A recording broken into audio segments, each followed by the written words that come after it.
Hello செல்ல பிள்ளைங்களா, எல்லோரும் எப்படி இருக்கீங்க? எல்லோரும் நல்லா இருக்க இறைவனை வேண்டிக்கிறேன்.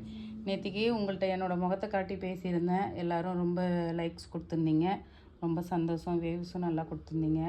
எல்லாருக்குமே ரொம்ப ரொம்ப நன்றி. இன்றைக்கி மதிய உணவு என்னென்னு பார்த்தீங்கன்னா, இது வேர்க்கடலையும் உருளைக்கிழங்கும் போட்டு ஒரு வெஜிடபிள் குருமா.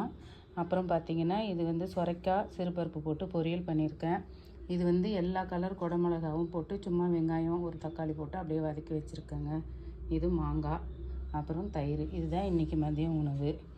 அப்புறம் பார்த்திங்கன்னா, இன்றைக்கி ஒரு புது விஷயந்தான் பேச போகிறேன். என்னன்னு பார்த்திங்கன்னா, இந்த இல்ஃபான் காரில் உட்காந்துக்கிட்டே எல்லாருக்கும் தானம் கொடுத்தாரு, எல்லோரையும் திட்டினாரு அப்படின்னு சொல்லி ஒரு சர்ச்சை வந்தது பார்த்திங்களா. ஆனால் அந்த சர்ச்சை வர்றதுக்கு ஒரு 2 நாளைக்கு முன்னாடி தாங்க எனக்கும் என் பொண்ணுக்கும் ஒரு விஷயம் நடந்தது. சாய்பாபா கோயிலுக்கு போயிட்டு சாமியெல்லாம் கும்பிட்டுட்டு வெளியில் எல்லாருக்கும் சாப்பாடு கொடுக்கலான்னு சொல்லிட்டு நானும் என் பொண்ணும் வாங்கி அப்படி போய் நிற்கிறதுக்குள்ளே எங்கே இருந்து தான் கும்பலாக வந்துச்சிங்கன்னே தெரிலைங்க. இந்த பிள்ளைங்கள்லாம் அப்படியே எங்களை பிடிச்சி என்னை கீழே தள்ளி விட்டு என் பொண்ணோட கண்ணாடியை பிடிச்சி இழுத்து அவளுக்கு நெத்தியில் பயங்கர காயம். அப்படியே ஒரு 2-3 விரல் வச்சு கீறி காயப்பட்டு ரத்தமே வந்துருச்சு.